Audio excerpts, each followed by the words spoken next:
ನಿನ್ನ ಅಂದವ ನೋಡಿ ನಾನು ಕವಿಯಾದ್ನಲ್ಲ, ಅಂದಕ್ಕೆ ಅಂದದಂದ ತಂದಾನ.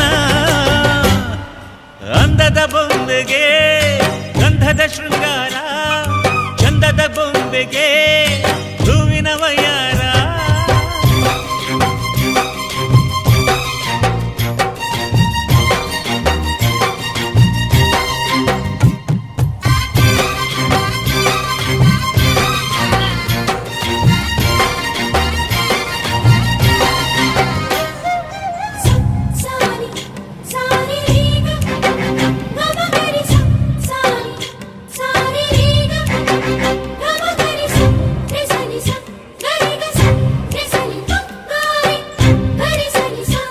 ದಡಕ್ಕೆ ಬಂದ ಅಲೆಗಳು ಹಿಂದೆ ಹೋಗದೆ ಮೈ ಮರೆತಿವೆ ಯಾಕೆ ಕೇಳಿ.